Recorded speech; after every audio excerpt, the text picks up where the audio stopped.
সবাই একসাথে ভালো করে খেলতে পারবো, সেদিন যে কোনো টিমকে হারাতে পারি। সাইফুদ্দিন থাকতেই পারতো, সাইফুদ্দিন থাকলেও এটা নিয়ে কোনো সমস্যা হতো না, না থাকলেও যে একদম হুলস্থুল কিছু হয়ে গেছে তাও আমি মনে করি না। ফার্স্ট চয়েস ডেফিনেটলি থাকবে তাসকিন, মুস্তাফিজ অ্যান্ড শরীফুল। যাওয়ার আগে প্রত্যেকবারই ফটো সেশন হয়, তো এবার আমরা একটু অর্গানাইজড ওয়েতে করতে চেয়েছি যে আমরা সবাই থাকবো, সেই জন্য ভালো লেগেছে। এটাই হওয়া উচিত। বলা হয়েছে যে সাহস করে খেলতে হবে। আমি বলেছি যে খুব প্রেশার যাতে ওরা না নেয়, ফ্রিলি যেন তাদের খেলাটা খেলে। যেদিন আমরা পেস বোলারদের সবচেয়ে বড় সমস্যা হচ্ছে ফিটনেস, প্রত্যাশা কম হওয়ার কোনো সুযোগই নাই। আমি হারা জিতা নিয়ে মাথা ঘামাই না, দেশের মানুষও মাথা ঘামায় না। ওরা যাতে খারাপ না খেলে ভালোটা খেলে। গত এক বছর আগেও যদি কাউকে জিজ্ঞেস করতাম, সবাই এক বাক্যে এক নাম লিখতো লিটন দাসের কথা, যে বেস্ট ওপেনার। এখন সে ফর্মে নাই, ফর্মে তো নাই থাকতে পারে। সৌম্য সরকার খেলবে কিনা আমি জানি না, যদি খেলে ওর মধ্যেও বিরাট পোটেনশিয়াল আছে, একটু ইনকনসিস্টেন্ট, ওই দিনটা যেন ভালো খেলে। আমরা অনেকদিন পর দেখলাম যে আসলে বিশ্বকাপে যাওয়ার আগে একটা গোছালো একটা টিম এবং বিসিবির পক্ষ থেকেও দারুণ একটা ইনিশিয়েটিভ, এরকম একটা দারুণ ফটো সেশন। বোর্ড সভাপতি হিসেবে নিশ্চয়ই আপনারও এটা ভালো লাগার বিষয়। না, আগে হতো, মাঝখানে গত 3 বছর ধরে হচ্ছে না, কিন্তু এইটা হওয়া উচিত আমি মনে করি। এবং এটা না হওয়ার পিছনে কারণ নিশ্চয়ই কারণ আমি আসি না, এটা একটা কারণ। বাট ফটো সেশন তো হয়, যাওয়ার আগে প্রত্যেকবারই ফটো সেশন হয়, তো এবার আমরা একটু অর্গানাইজড ওয়েতে করতে চেয়েছি যে আমরা সবাই থাকবো, সেই জন্য ভালো লেগেছে। এটাই হওয়া উচিত। প্লেয়ারদের সাথে কথা বললেন, কি বার্তা দিলেন যাওয়ার ঠিক আগ মুহূর্তে? আসলে বার্তা তেমন কিছু দেয়নি, যেটা বেসিক জিনিসটা বলা হয়েছে যে সাহস করে খেলতে হবে। T20 এমন একটা ফর্ম্যাট, এখানটায় ফর্মের কথা চিন্তা করে ভয় যদি একবার মাথায় ঢুকে, তাহলে আসলে কখনোই সাকসেসফুল হওয়ার উপায় নেই। আর বিশেষ যেটা হচ্ছে ওয়ার্ল্ড কাপ, সর্বোচ্চ জায়গা। আমি বলেছি যে খুব প্রেশার যাতে ওরা না নেয়, ফ্রিলি যেন তাদের খেলাটা খেলে। এবং আমার মনে হয় যে এখনও আমাদের যে কোনো খেলাতেই আপনি দেখবেন যেটা আছে, কেউ না কেউ 2-1 খুব ভালো খেলছে, কিন্তু যেদিন আমরা সবাই একসাথে ভালো করে খেলতে পারবো, সেদিন যে কোনো টিমকে হারাতে পারি। এইটুকু বিশ্বাসটা যেন ওদের আছে, এটা আমার নিজেরও আছে। তো আমি মনে করি আমাদের সেই সামর্থ্য আছে, এখন সবাই খেলতে পারলে হয়। আমার ভাই, দলটা কেমন দেখলেন? সাইফুদ্দিন বাদ পড়েছে, সাইফুদ্দিনকে নিয়ে আসলে অনেক কথা হচ্ছে। না, এখানে ইস্যুটা হচ্ছে যে আপনার সাইফুদ্দিন থাকতেই পারতো, মানে সাইফুদ্দিন থাকলেও এটা নিয়ে কোনো সমস্যা হতো না, আর না থাকলেও যে একদম হুলস্থুল কিছু হয়ে গেছে তাও আমি মনে করি না। কারণ আমি মনে করি যে আমাদের এখানে যদি 3 জন পেসার খেলাবে, সেখানে ফার্স্ট চয়েস ডেফিনেটলি থাকবে তাসকিন, মুস্তাফিজ অ্যান্ড শরীফুল। এখানে আরেকজনের ঢোকার সম্ভাবনা খুবই কম।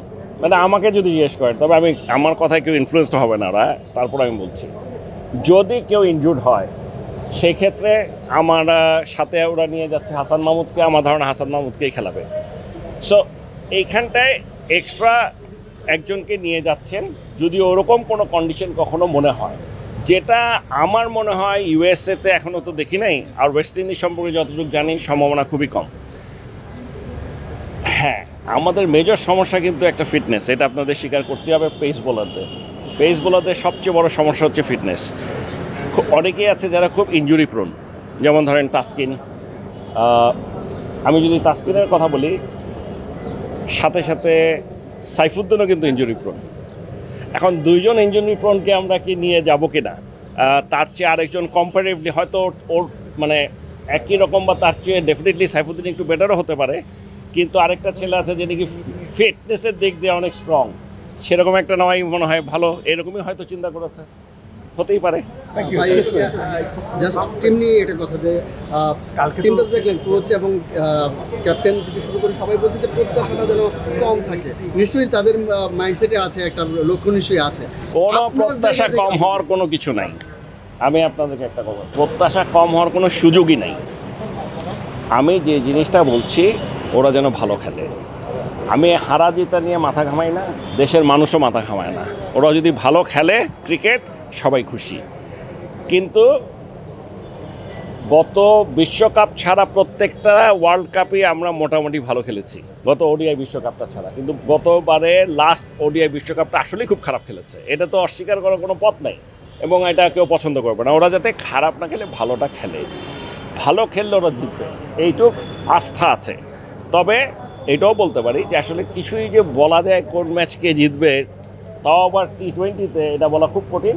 সেদিন যারা ভালো খেলে, আমাদের যে প্লেয়ারগুলো আছে এখানে, নতুন বেশ কয়েকটা ছেলে আছে, they are extremely potential.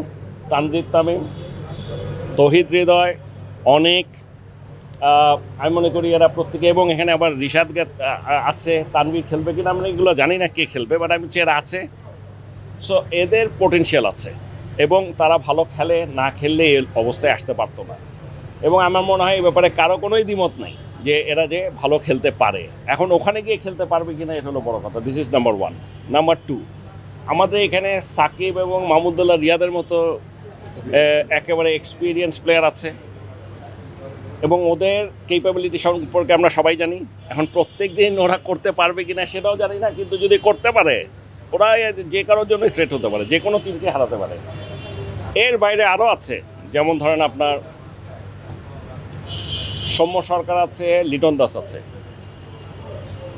Soumya সরকার,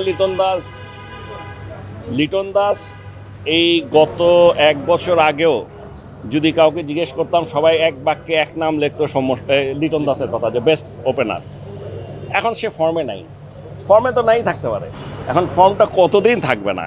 আমরা শুধু আশা করতে পারি যে লিটন দাস তার ফর্মে ফেরত আসুক, শান্ত তার ফর্মে ফেরত আসুক, ওরা যে ক্যাপাবিলিটি আছে অনুযায়ী ওরা খেলতে পারুক। এবং সৌম্য সরকার খেলবে কিনা আমি জানি না, যদি খেলে ওর মধ্যেও বিরাট পোটেনশিয়াল আছে, একটু ইনকনসিস্টেন্ট, ওই দিনটা যেন ভালো খেলে, এই তো দোয়া করতে পারি, এছাড়া কিছু করার নেই। যদি ভালো খেলতে পারে এরা, ডেফিনেটলি আমার মনে হয় ভালো করবে। ভাই আপনি কি ওয়ার্ল্ড কাপের শুরু থেকে থাকবেন টিমের সাথে? এখন পর্যন্ত প্ল্যান ছিল থাকবো না, কিন্তু আজকে সবাই ধরেছে, প্লেয়াররাও ধরেছে আমি যেন প্রথম ম্যাচ থেকে থাকি। আমি বলেছি যে কালকের মধ্যে আমি সিদ্ধান্তটা জানাবো।